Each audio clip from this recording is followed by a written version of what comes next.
Hello there, how are you? Thought I'd make a video tonight, or just a quick one.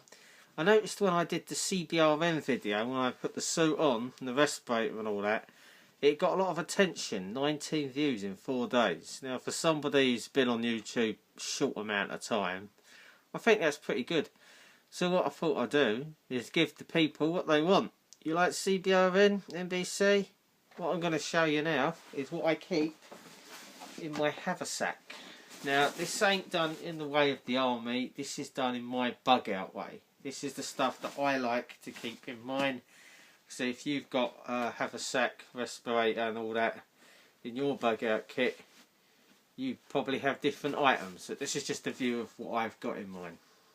Okay, so what we have here is the haversack in all its glory. So what I'm going to do, open her up and show you what's inside. So obviously the first thing you're going to notice, I keep the instruction manual in here. Now that's just a quick guide. I keep it in the bag that the respirator came in. It just keeps it waterproof because these bags are very good if you can get hold of them.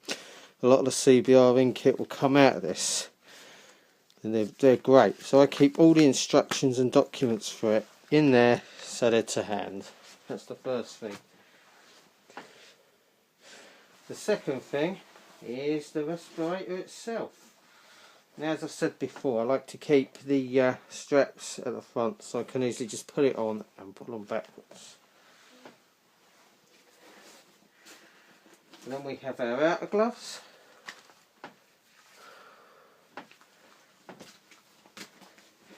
And then we have 2 inner gloves.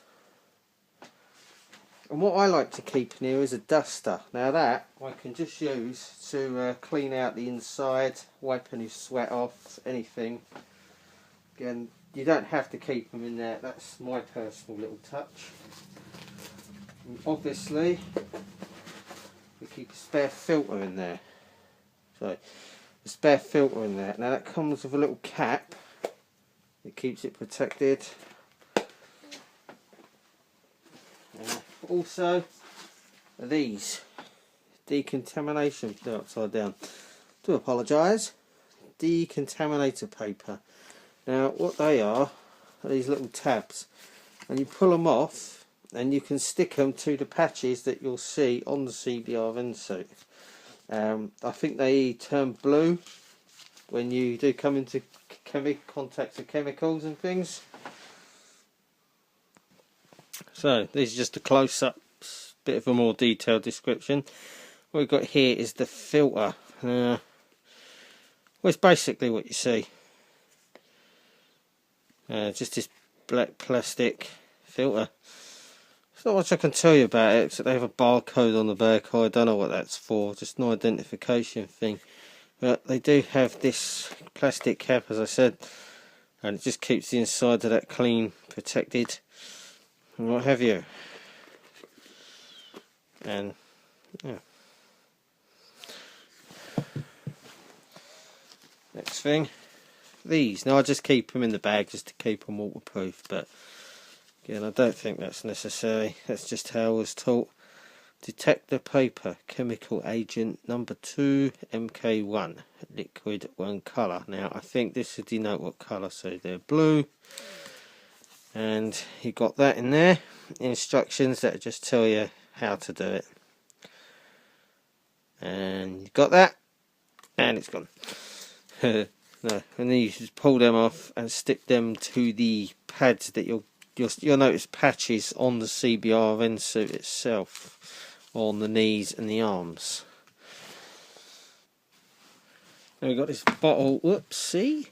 We've got this bottle of stuff called Fuller's Earth. I think it's the same stuff they use in cat litter, but it's designed so you tip it and spray and it'll absorb any liquids, things that could hit you. Then obviously we've got these. So I said before, the block band rub thing, that just, again, it'll do the same job as that, but you'll bang and rub and it'll take up any moisture off your respirator. And then we've got a bit dirty, but inner gloves made of cotton. They ain't got no markings on them from what I can see. And then you've got the outer gloves, which are like, they're like big industrial washing up gloves.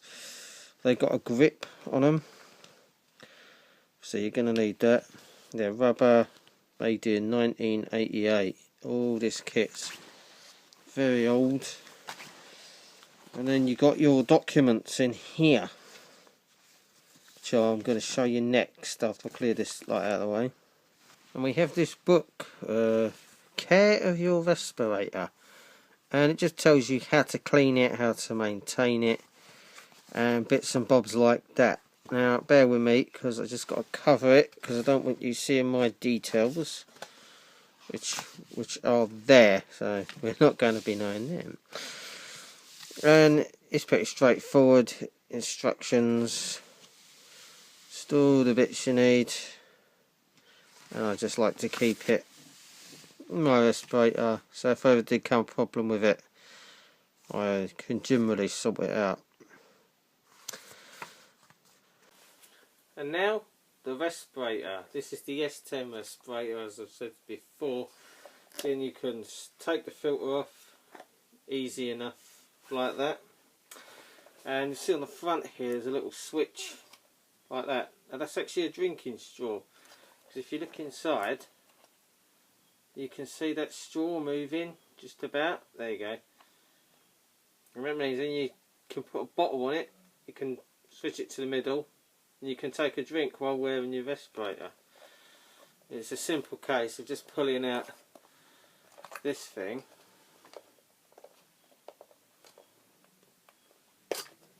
and then the straw goes like that. Get your bottle and you plug this into the cap of the 58 pattern water bottle and tip it upside down. And when you flip the straw, you can suck through and you can get a drink. You can wait for a lot longer that way. No, not a lot of respirators can do that. It's a nice little feature. Yeah, and obviously, you know the rest. Got the strap which comes around the back, just like that, and then the filter screws back on, and there she is.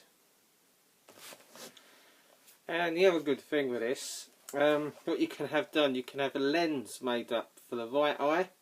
So when you're firing your weapon, if you wear glasses or corrective lenses or something, you can actually have this to a prescription. You can have that fitted in there, so you can get a clear line of sight down the sight of your weapon. You're not going to have no problem shooting or seeing. You'll be alright, because you can't wear glasses while wearing this. Cause these are, I think these are like plastic. Yeah, they're plastic. I don't know if they're glass or plastic. The one's done by the what's the one? The ones that look like your glasses. But yeah, so I thought I'd just make this video about the haversack and what's inside it, because I noticed a lot of attention on the video I made where I put the whole suit on. I think I got 52 views on that now in a week, so I'm quite proud of that. So thank you again for watching that, if that's what you're into. So what I'm going to do next time maybe is do a close-up of the suit. I won't be wearing it, but what I'll do is just show you the inside, the labels, things like that. And another video I'm thinking of doing is a decontamination with the powders and the stuff. And also I'm planning on doing a video on how to hold a rifle properly, with the first of the bipods and also without a bipod, how to aim, control your breathing, the marksmanship principles basically. So look forward to all that good stuff, because it's all coming up now. Because I've now got some memory on the phone and an iPad, but I'm working on getting a camera. So I promise these videos will get better and a lot less, well, crap basically. So yeah, thank you all for watching, and I'll see you in the next video. Bye for now.